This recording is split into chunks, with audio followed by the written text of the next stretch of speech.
Well, I just want to say welcome again to North Point. I'm so glad that you're here. And if I haven't had the chance to meet you yet, my name is Jeremy, and I get the privilege of being the service programming director here. And all that means is I get to work with an incredible team of people to create the Sunday morning experience week after week.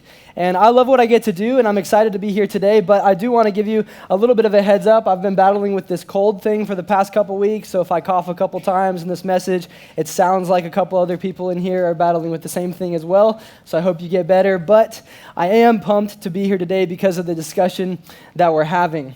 Now, I've begun to notice a trend whenever I get the opportunity to be here. That is, I shared a couple weeks ago that I'm one of North Point's holiday preachers, and the reason I say that is because whenever Buck goes out of town, one of us holiday preachers gets put up here in his place. He's our lead pastor, and there's another personal trend that happens for me, and that is because whenever Buck and Jill go out of town and they don't take their kids with us, they ask my wife Ashley and I, this is Ashley and I always show a picture of her because she's out of my league and it makes me look better. But whenever they go out of town, they ask us to watch their kids. And so for some reason, we say yes to that every single time. And if you know anything about Buck, you know he has 5 boys, yes, 5 male human beings. And so, you know, we've been watching their kids the past couple days, and this is always interesting. There's always an adventure, a lot of testosterone, a lot of one-upping each other, as you can imagine. And just a couple days ago, we went to the gym, and we took the twins, the 2 11-year-olds with us. And we were at the gym, and it's a smaller gym, so it's just a little building. And Ashley and I were working out, and the twins were playing basketball. There was a basketball hoop in the parking lot.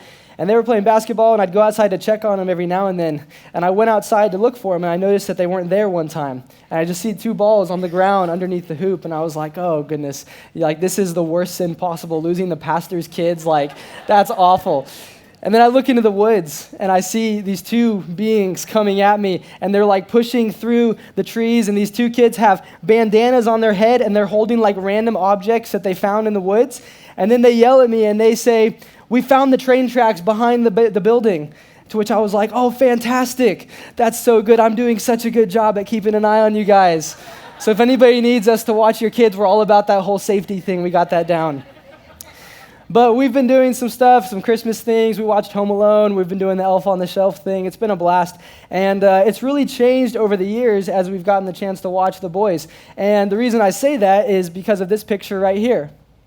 Now, you might not notice anything, but if you zoom in on the bottom, you will notice that I am standing on about a foot step stool just to be the same height as the oldest one. And that is because when I first started watching them, and we first did this, I'm pretty sure I was taller than all 5, and now the 5th graders are probably going to pass me up in the next 6 months, to be honest. So it's a little bit humbling, but I love this time of year. I love Christmas. I'm one of those people that when I walk into H-E-B or Walmart or Target and it's like the first weekend of November and all the Halloween stuff is put away and all the Christmas stuff is up, I'm one of those people that this is typically how I feel. Like, I am so excited for Christmas, and it's really frowned upon, but Ashley and I put up our Christmas tree the weekend after Halloween, which I hear you're not supposed to do that. People are like shaking their heads at me like that's a cultural, bad thing to do. Now you're nodding your head at me, agreeing with me. Wow, that's messed up. But anyways, we love Christmas, the movies, the music, the atmosphere, the lights, everything. But it's usually around this time of year, about halfway through December, where things start to get a little bit busy. I'm sure that's true in your life as well. Because students, you guys have finals coming up. There's work stuff going on, end of the quarter, end of the year. Not only that, but families coming into town. We have presents. We have vacations we might be about to go on. And it just gets a little bit busy in church world. We're about to have Christmas Eve services. We're having 6 of them. Like around 2,000 people are going to come in a span of like 6 hours. And so there's a lot that goes into that for me. And honestly, by December 26th, even though I love Christmas so much, by December 26th, I typically end up feeling like this guy right here. Like, I'm just about done. I'm worn out. I am so tired. If somebody else plays a Mariah Carey song, like, I just want to punch him in the face at that point, honestly. That's how I feel about Christmas. But for me, when it gets to that point, I really am in need of a lot of grace. I need a lot of grace, and that's the very thing that we've been talking about throughout this series. We've been talking about this idea of grace. It is favor that is undeserved, unearned, and unearnable. It's the very thing that we desire when we mess up, but we're hesitant to extend to others when they mess up. It's the solution for just about everything because it makes our life and our relationships fantastic, but it is a bit unsettling because the ramifications of grace in our life is that we have to forgive people who hurt us, is that we have to love people who hurt us, is that we have to recognize that our lives are messy and we might not ever have it together, and that is unsettling. And last week, Buck talked about what it meant to extend grace to other people. But this week, I don't want to talk about what it means to extend, but what it means to receive grace in our life. And that is so important because you can't give what you don't have. You can't give what you don't have. You can't extend grace to other people if you first don't have it and embrace it in your own life. Grace is not intuitive. When you think about our culture, everything is transactional. Everything is you get what you pay for. Sometimes when we receive grace at any point, we think it's too good to be true. What's the catch? In fact, I'm curious in here, but just raise your hand if you have a smartphone. Yeah, we're all part of the 21st century, right? We know that. Now raise your hand again if you have ever cracked or shattered the screen on your smartphone. Almost every hand went up again. I've done this. In fact, a couple years back, I got the newest iPhone. I was so excited about it. And then just like a month into having it, I was going to get my oil changed. And I got out of the car. The phone was on my lap where it shouldn't have been in the first place. And I got out of the car. It slid off my lap and it fell on the ground. And I heard the sound as soon as it fell. And the guy from the mechanic shop was walking out. And he got to my car like right as it hit the ground. And he saw it happen too. He heard the same noise. And we both stood there and looked for a second. I looked at him and he looked at me. And then I went down and picked it up and like a piece of glass fell off, and he looked at me and he goes, "Bro, did that really just happen?" And I responded and I said, "No, it's been like that." And I put it in my pocket. I was too embarrassed. I just lied about it. But then I took it to the Apple store, and they took it back to their secret room through the secret door where they do all the secret things. I don't understand what happens. And then about 15 minutes later, they bring a box out. It's white, shiny, new iPhone box. And he hands it to me, and the guy says, "Hey, I'm sorry about your phone. Here's a brand new one on us. Just sign right here." And I was like, "Really? Like, just sign, like I don't have to pay anything?" And he said, "No, just sign right here." And so I signed it and hightailed out of there before he changed his mind. I just wanted to take my new phone. But honestly, I was so stumped. I was so confused because I thought that I would have to pay something because that's the kind of world that we live in. Grace is counterintuitive. That's exactly what grace is like. Whenever grace is extended to us, we receive it and we're hesitant, we're confused, we're cynical. We say, what's the catch? What's the catch? There must be a catch because you get what you pay for. And this is how oftentimes this is our perception of grace in our life when it's extended to us. And here's the problem with that. Our perception of grace, when we view it like that, it undermines our reception of grace. When we view grace like that, it undermines our ability to receive and embrace grace in our own life. And grace is the very thing that makes life and relationships great. Grace is the very thing that makes a relationship with God even possible in the first place. So we have to understand what it looks like to receive and embrace it in our own lives, in our individual, personal lives. And that's what I want to unpack today. And to do that, I want to look at a story in the New Testament. It's a story of a family. It's a very dysfunctional family, but grace is all over this family. And Jesus shares this story to a crowd of people. And this story is actually a parable, which is a made-up story to make a point. And Jesus is trying to explain to this crowd why he gave so much grace. What's interesting is it's a very well-known story. It's called The Prodigal Son, but grace is not said once in the entire thing, but I think it's the best representation of the grace that Jesus extends to us. In the crowd of people, you have a very diverse set. You've got sinners and tax collectors. You've got religious leaders, the Pharisees of the time. And Jesus is talking to them, and he launches into this story. Here's what he says. He says, there was a man who had 2 sons. There was a man who had 2 sons. I want to pause for a second because I don't know about you, but for me, I live in a family like this. Growing up, it was just my dad, my mom, and my brother and I. And the reason I share that is because my brother and I are very different people. We're very different. A couple of examples. My brother, unfortunately, went to the Texas A&M University. Yeah, no. I went to UT, luckily for me. That's when we all clap, right? Yes, hook 'em. Awesome. And, so we're different in that regard. Not only that, but growing up, My brother had more of a skater vibe going on. This is him. While I had more of kind of this jock thing going on for me, right? Middle school was not kind to me. It's not kind to any of us. But that was me growing up. And today what's funny is my brother is a scientist and I work for a church. And so we could not be more different. And the reason I share that is because in this family that Jesus is telling this parable about, these two brothers are very different people with very different perspectives and very different stories. And we begin to understand this as he unpacks the parable because he does it one brother at a time. He starts with the younger brother. And here's what he says. Here's how he starts it. He says, the younger one said to his father, "Father, give me my share of the estate." So he divided his property between them. And this was instantly Jesus inserting conflict into this story, into this parable right away. Because the only time that the wealth and the property of the father was divided among the sons, 2/3 to the older, 1/3 to the younger, was when the father died. And so for the younger son to say this, he's essentially saying to his dad, "Hey, you are dead to me. Just give me what I want right now." And it was a great sign of disrespect. And the crowd is so surprised because the father gives it to the son, so he divided his property between them. And then we see what the younger son does with it. Not long after that, the younger son got together all he had, set off for a distant country, and there squandered his wealth in wild living. This phrase, wild living here, literally means wild extravagance. He went to Dubai, he went to Vegas, he went off and spent everything he had. He lived it up, he sowed his wild oats, but then it eventually ran out. After he had spent everything, there was a severe famine in that whole country, and he began to be in need. He needed to get a job, he needed food and shelter, and he'd run out of everything. So he went and hired himself out to a citizen of that country who sent him to his fields to feed pigs. It goes on.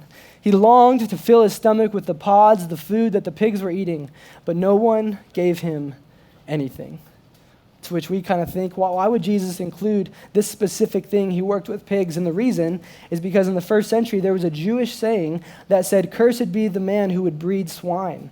Cursed be the man who would breed swine. Anybody who works with pigs, it was seen as a detestable occupation by the Jewish population.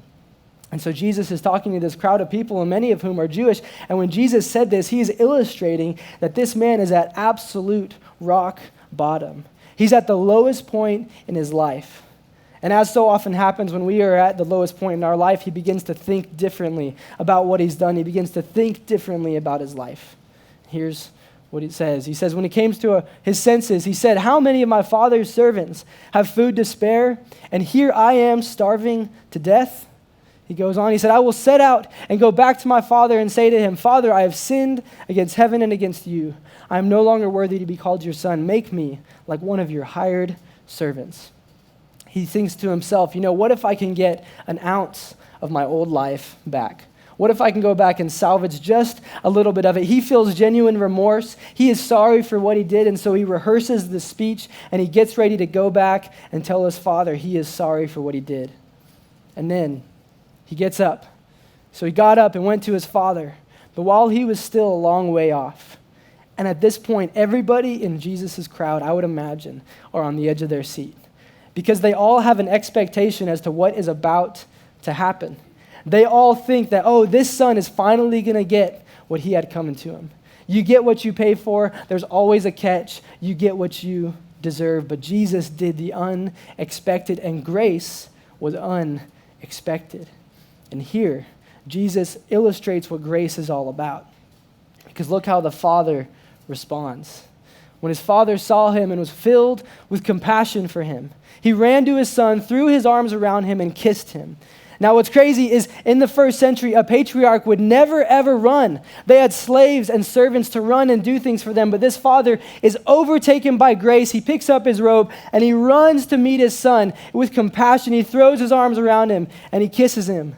The son begins to tell him his rehearsed speech, his apology. And then the son said, "Father, I have sinned against heaven and against you. I'm no longer worthy to be called your son." But the father just cuts him off. And the father says to one of his servants, he says, "Quick, bring the best robe and put it on him. Put a ring on his finger and sandals on his feet." And the best robe in the first century would have been one of the father's robes itself. The father was putting one of his very own robes on the son who had betrayed him in his life. And not only that, but he says, bring a ring. Put a ring on his finger. Well, why a ring? Well, because a ring symbolized authority. And this wasn't forgiveness. This wasn't mercy. This was grace. He was giving the son what he did not deserve. And he says, put a ring on his finger. Give him authority again. He is my son. And not only that, but he says, put sandals on his feet. Why? Because only servants were barefoot. This is a son of mine, and he is free. And what better sandals to illustrate this story than jandals, Jesus sandals? I just learned that this week. And this is what happens, but the father takes it even a step further. He says, bring the fattened calf and kill it. Let's have a feast and celebrate, for this son of mine was dead and is alive again. He was lost and is found. So they began to celebrate. The fattened calf was only reserved for once in a decade type of celebrations and parties. And the father said, this is cause for that type of occasion. The whole town would be invited to this party to celebrate that the son was back. And here, Jesus illustrates through grace what the gospel is all about. Because in every parable, there is somebody who represents people, somebody who represents us, you and I, and every parable has somebody who represents God. And in this parable, we are the prodigal son. We are the younger son, and the Father is God, our heavenly Father. And what Jesus is illustrating is that we are all imperfect. We all have broken lives. We all hurt or do or say things. We fall short of even our own moral standards. But when we do, when we look to what God did for us, that God sent his son to die a death, to live a perfect life and die a death that he did not deserve, but raised 3 days later to prove that he is who he claimed to be. And when we put our faith and trust in that we are received with compassion and open and loving arms. We are received with grace in our life. And there's nothing that can change that. There's nothing that can take that away. God's mercy, forgiveness, and grace can pardon and restore any and every kind of sin or wrongdoing. Everything. It's not about what we have done, are doing, or will do. It's about what Jesus did for us. In high school, I was on the wrestling team, and we had a coach. And this coach was a very memorable person because he was this massive man, and he walked with a limp. He was missing like half of his nose. His ears were all jacked up, and every time you would talk to him, your voice would crack a little bit, and you have some, I think I have PTSD from a couple of experiences on the other side of him. He was a scary man. And we'd ask him, what happened to your nose? And every time he would make up a different story. One time he said it was like the cartel that got it. The other time he said that he wrestled a bear. We think it was really a jet skiing accident, but we're not totally sure. But I remember years ago, he actually came to North Point. He has since moved away, but years ago he came to North Point. But before he came, he was hesitant to walk in the doors. And people asked him, well, why don't you want to come? And he said, well, if I walk into a church building, I'm pretty sure the whole thing is going to burn down. He said, if I walk into a church building, I'm pretty sure the whole thing is going to burn down. I think that so often this is how we view God, and this is how we view grace, that there's some amount of bad that we can do that separates us from God. And so we come to God the same way the younger brother came to the Father. We come to God with our list of sorries, and we come to God with our list of all the things we've done wrong, and we just have guilt and shame for everything in our life. And what Jesus is saying to you and me is he's just saying, stop it. Stop approaching God that way. Stop projecting your view of how you view yourself onto how you think God views you. God gets the best robe, the ring, the sandals. He throws a party for you when you come home and you make that decision in your life. And Jesus illustrates what grace is all about. But remember, in the beginning, he said there was a man who had 2 sons. There was a man who had 2 sons. There's another side to this story. There's another side to grace. And Jesus now shows us what the older son is all about. Look at what's happening during this time. Meanwhile, the older son was in the field. When he came near the house, he heard music and dancing. So he called one of his servants and asked him what was going on. He hears about this party that is happening. Goes on, the servant replies, your brother has come, and your father has killed the fattened calf because he has him back safe and sound. The older brother is in the field where the younger brother really should have been all along had he not left in the first place. And here's how the older brother feels. The older brother became angry and refused to go in. So his father went out and pleaded with him. This word angry here in the original language that it's written in, it literally means a deep-seated wrath. It's when all you can think about is the object of your anger. You feel it inside of you. And all he can think about is the fact that he is furious, that his younger brother did not get what he ultimately deserved, that he received grace instead. And the father sees this, and the father goes out to plead with him to come in. And what's crazy about this is in the first century, a host should never have left a party. It was seen as a great sign of disrespect to the guests for a host to leave a party. But just like the father was overtaken for grace, he doesn't care how he looks for the younger son. He is overtaken by grace for his older son as well. And so he leaves the party. He goes out and he pleads with his older son to come in and celebrate. But look how the older son replies.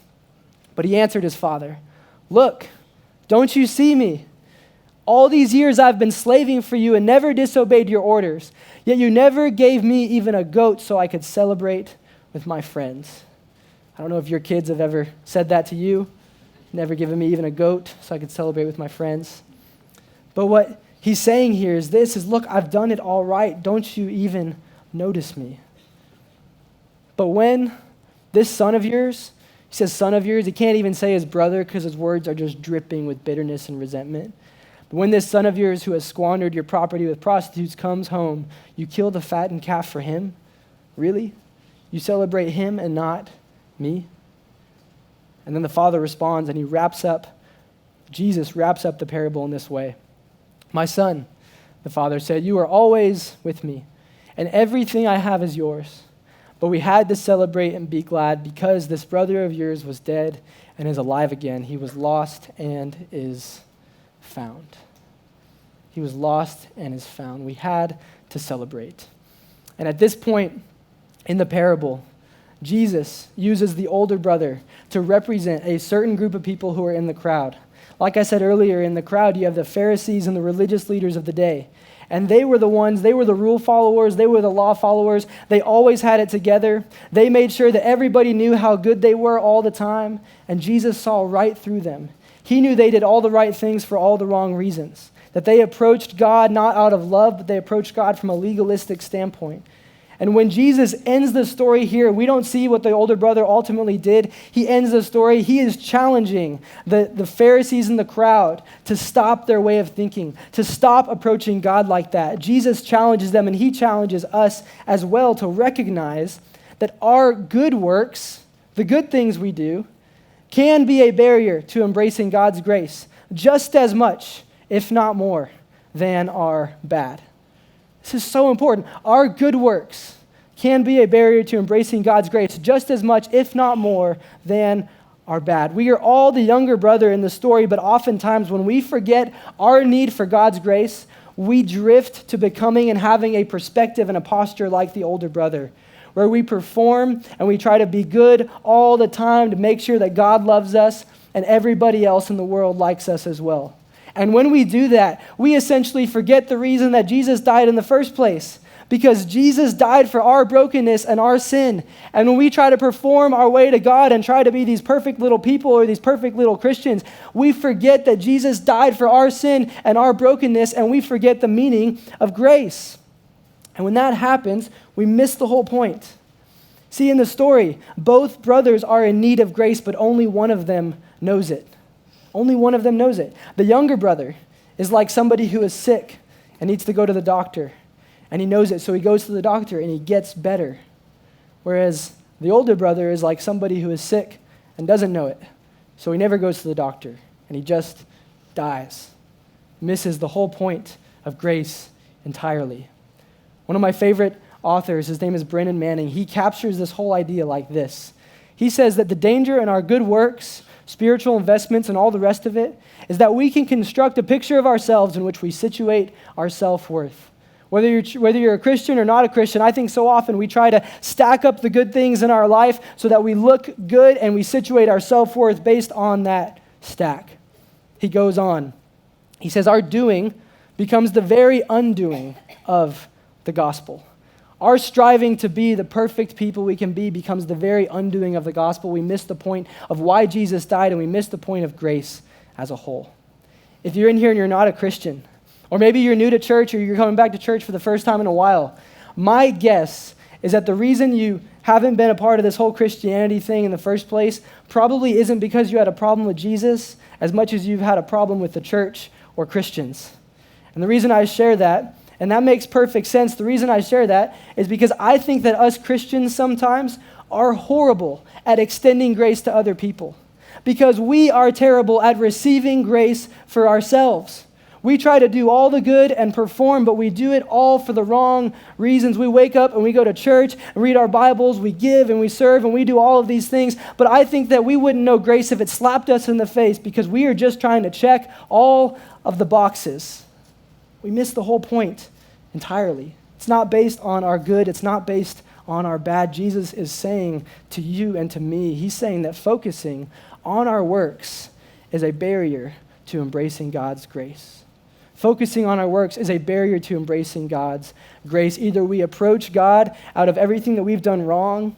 We went to rock bottom just like the younger brother. And so we try to climb our way up. We have shame and guilt, and we don't like what we see when we look in the mirror, and so we think that God doesn't like us either.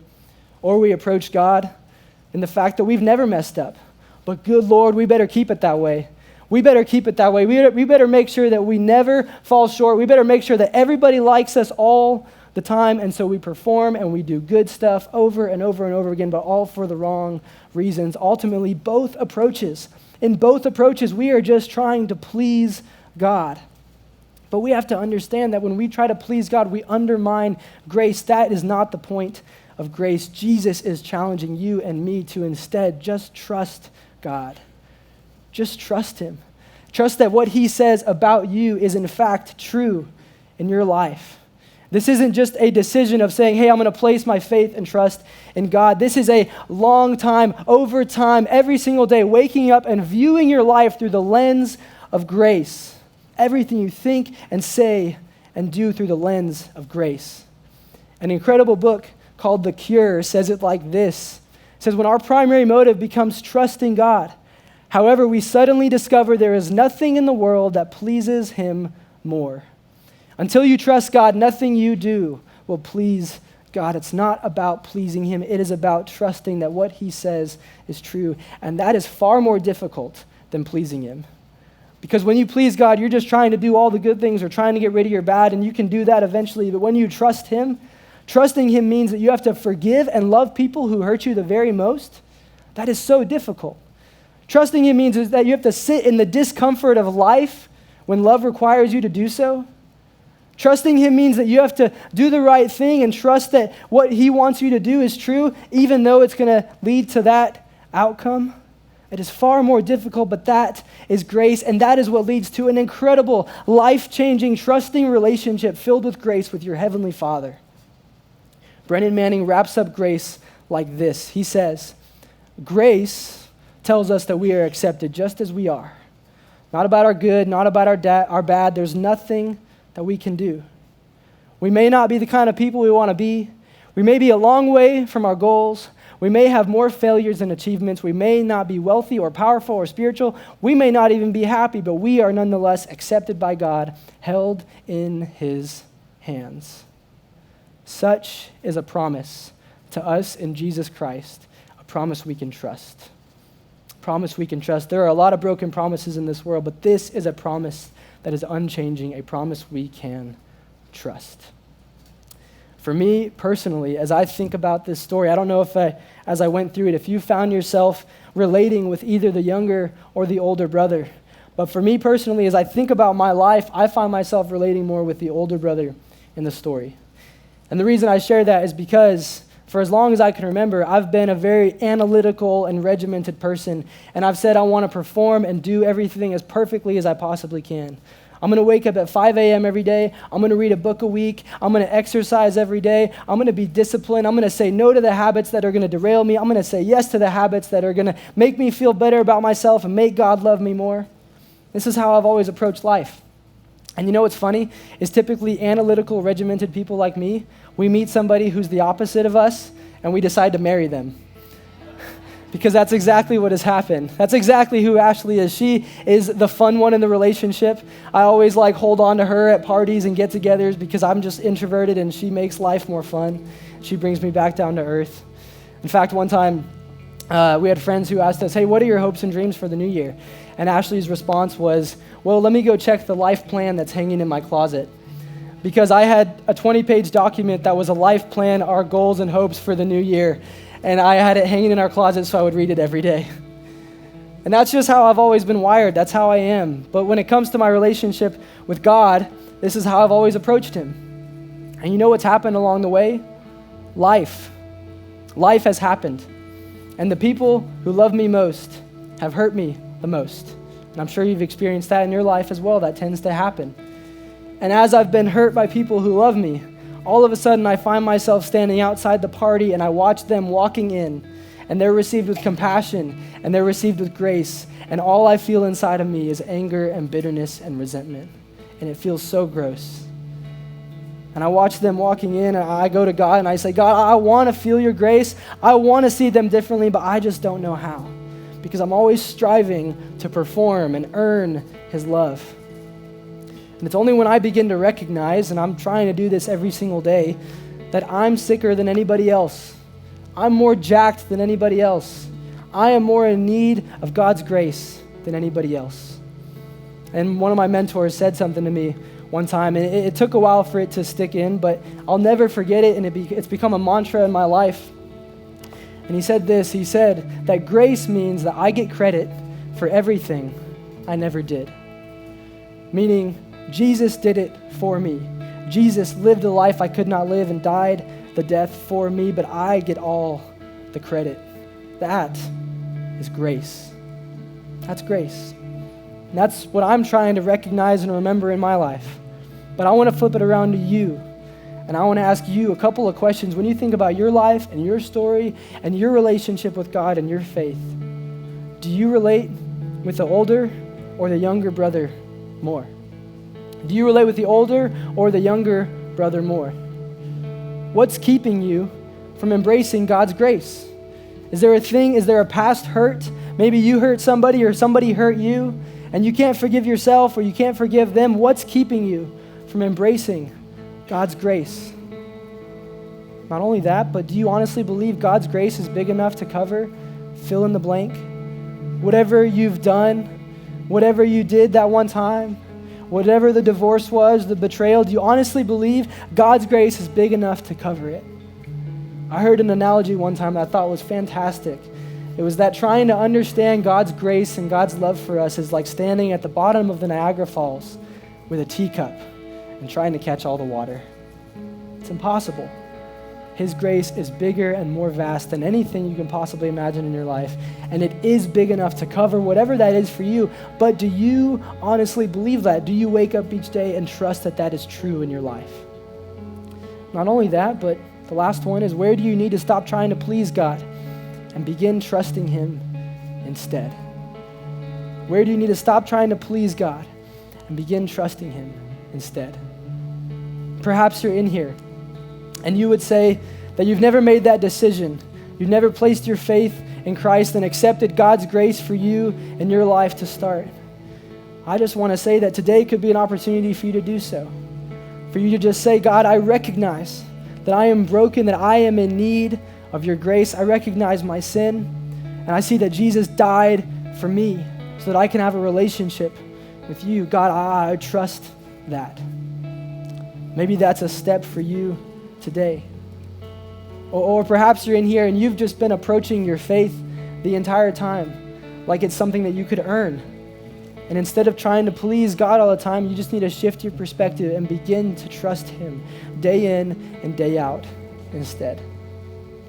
Or maybe you're here and you're a Christian and you've been a Christian for years or maybe even decades, but you find your heart full of bitterness and anger and resentment. And you need to come back to home base and understanding and embracing what grace is all about. And you need to recognize that you are the one that's in need of grace the most. To end our time, I want to give you an opportunity to embrace and receive grace, whatever it looks like in your life. Taylor's going to finish with a song, and there's an incredible lyric in this song that says, "What have I done to deserve God's love? What have I done to deserve a love like this?" Because there's nothing that we've done, are doing, or will do, good or bad, that would ever allow us to earn God's love. It is freely given. It is grace. It is a promise that we can trust.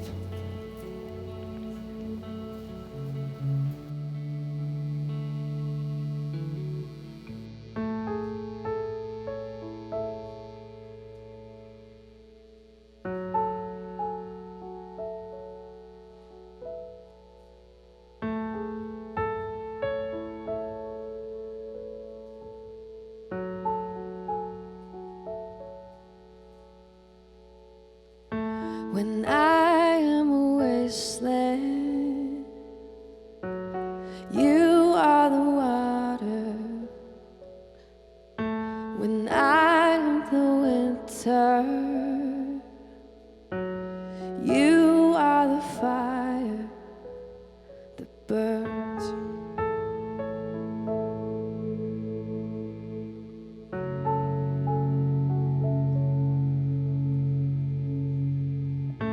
When I am a long night, you are the sunrise. When I am a desert, you are the river that turns. To find me, what have I done to deserve love like this? What have I done to deserve love like this?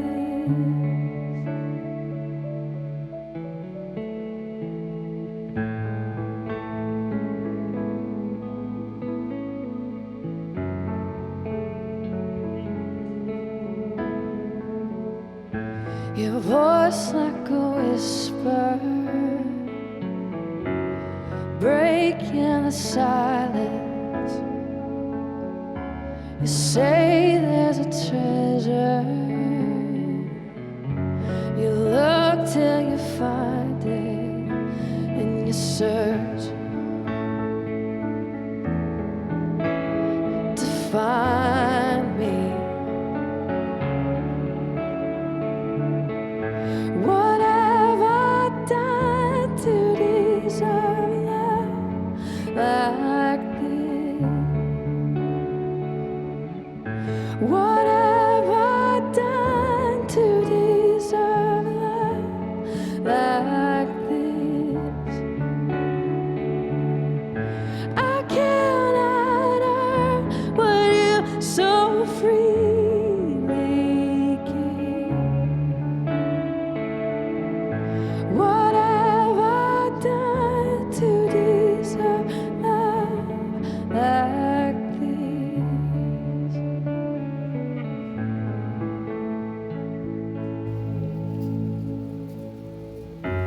Would you pray with me? God, we are humbled and grateful for your love and your grace that you extend to us, regardless of our past, regardless of our current, regardless of our future circumstances, what we do. God, you freely give your grace to us. Help us to embrace and receive it and not try to please you, but just move to a place of trusting you and growing in a trusting relationship with you. God, we need you in our life. We need your grace in our life. We want to experience more of it. Would you be with us? Would you guide us? We pray this all in your Son's name. Amen. Guys, thanks so much for being here. We'll see you next week for part 4 of the Unsettling solution for just about everything. Have a great Sunday.